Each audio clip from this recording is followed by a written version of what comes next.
We're speaking to Cynthia Hess-von Kruedener. She's the widow of Major Hess-von Kruedener, one of 4 UN observers killed on July 25th, 2006, when they were serving in South Lebanon. And there is a report which you can access, which is at forces.gc.ca,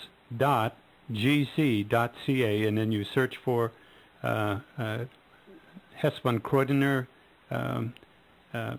Board of Inquiry, and you can read that. Cynthia, can you tell us, what do you think happened that day? I mean, on the day, the 25th, what is your understanding, both, I guess starting with the report, what does that tell us about what happened? Well, it's very clear with the information that they have, again, as to what happened, and I'm actually turning to that area. And I don't believe that a lot of people know what happened. I think a lot of people, when they heard this in the news, heard about simply a bombing of a post by accident. Mm-hmm. Just a plane flew over, dropped the bomb, made a mistake. Mm-hmm. That's not what happened at all. It started at 12:11 mm-hmm. with the first attack. So there were 3 waves of attacks. So at 12:11 to 1:35, so for 85 minutes, over an hour and a half, they were bombarded by aerial and artillery. Now, I'd like to know why a protest wasn't made, because I don't see in there that a protest was made at that point in time. Mm-hmm. Then at 2:18 to 2:49, for 35 minutes, there was another attack on the post, and that's the term that they use, an attack on the post. Yeah, attack on the post. It's not random fire or something accidental. It was targeted. That's right. Apparently. That's right. And at that point in time, there was a protest made to the IDF. Mm-hmm. And then at 6:29, there were 12 attacks. So there were 12 attacks really hit by artillery, and then 4 impacted the compound. Mm-hmm. And so the chief of OGL approached the senior liaison officer of UNIFIL, and then approached the IDF to get them to stop firing. But they did make contact with the IDF, and they said at that time that they were putting the UNMO's lives at risk. Mm-hmm. So they knew this. The bunker had extensive destruction to it. The bunker doors wouldn't close, so it was no longer safe. So they then made the decision that they were going to evacuate it the next morning at 7 a.m. Now, I'd like to know why the delay. I Mm-hmm. can't imagine. The only thing that I can think of is that there's a risk in them going up there in the evening now. I would suspect at 7, or at that time at night, so that was around 6:30, 7 o'clock, that it was still light in the Mm-hmm. Middle East at that point in time, that they really could go up there. And now, of course, I'm looking back in my Yes. mind, since there were that many attacks, that I think they should have, obviously. Well, I need to ask you that. I've read the report, and it's. I really recommend everybody look at it and study it, particularly our listeners who with any military experience, because this is very curious to understand. You say there was a decision made to evacuate. The IDF, that is the Israeli Defense Forces, were notified. Yes. There was liaison passing back and forth. Correct. But it was after they were aware of that when the bomb struck. Well, yeah, is that right? Yeah. Well. What basically happened then is that there were further contacts with the IDF to halt their attack.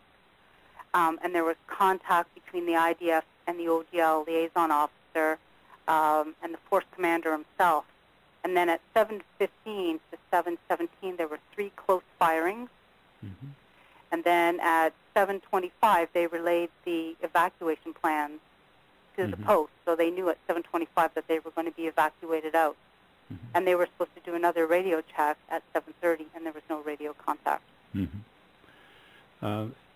Now, yes, and so on the evacuation matter, I mean, I think the rationale that I read in the report is they said they didn't want to be trying to do that at night, and I suppose somebody must have been thinking, well, look, if they're not reacting to the protest, this is pretty hazardous to send anybody on a rescue, yeah. Unless it's very clear they're not going to get fired on. Yeah, well, that might be it. And was there fire? I mean, they made an emergency decision when they realized they had lost contact with That's right. the post at Kayam. I think it's K-H-I-A-M. Kayam, yeah. and it's Team Sierra. That's right. When they lost contact, they thought, well, let's send someone, and they described them as the Indian Battalion. That's right. Who went to check this out. It did take them a while to get there. Yes. Would you know, was there continued firing, or was there no further firing at that point? No, there was firing. That's my understanding. When you read that report, that when the Indian Battalion got up there, that they were fired on. So I had not realized. Oh yeah, they were fired on up there. I don't know if it was on their way up, if they were fired on at that point in time, but I do know that once they got there, because they got there at 9:55, the gates were locked, so there were no Hezbollah in the post, couldn't have been, and we also know that there were no reports that day of the Hezbollah in that area. So yes, they weren't that's firing. a very important point. I want to get to that, and that is because you even have on-the-scene observers in the sense of the battalion. Of course, there was Team Sierra. Sierra itself was making reports, and this is rather important, at least certainly for me trying to follow it, because we have had a number of sort of semi-editorial-like opinions. A couple of political speeches have been given in which it's been explained to Canadians that, well, you know, this was a non-linear battle, and you had a pretty nasty guerrilla force, and they would be taking advantage of a post of that type for their security. However, I have to say I've never seen any evidence that that was true in terms of using that post to try to use it as a shield. On that day, they were not, that we're aware of. That's what's been reported by the UN. No Hezbollah there, no nothing. So I have to wonder, why in the first place were you firing in that area to begin with? There was nothing there, just a post. Remind our listeners, this is the Taylor Report, CIUT 89.5 FM. We are speaking to Cynthia Hess-von Kruedener. She is the widow of Major Kruedener, who one of 4 UN personnel lost their lives at a UN observation post in the early days of fighting in South Lebanon.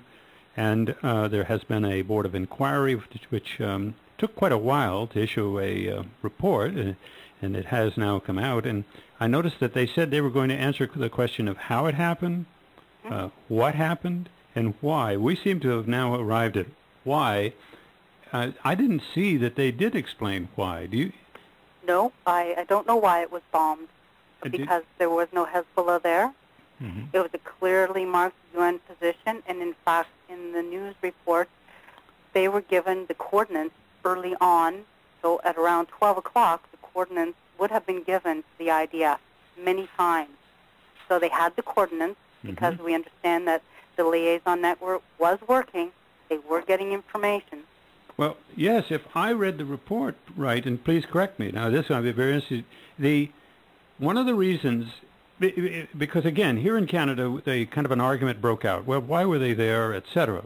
But as I understand this report, one of the reasons they had not moved them was that they had an undertaking, you might call it a protocol, with the IDF, that they would not, the UN post would not be attacked.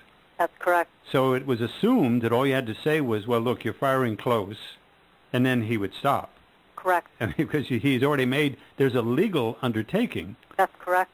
Yeah, that's their understanding, is that they have this put together, and it is outlined in there where these facilities are marked, and they've called in the past, and they've halted when they've made these protests. But in this case, they didn't halt.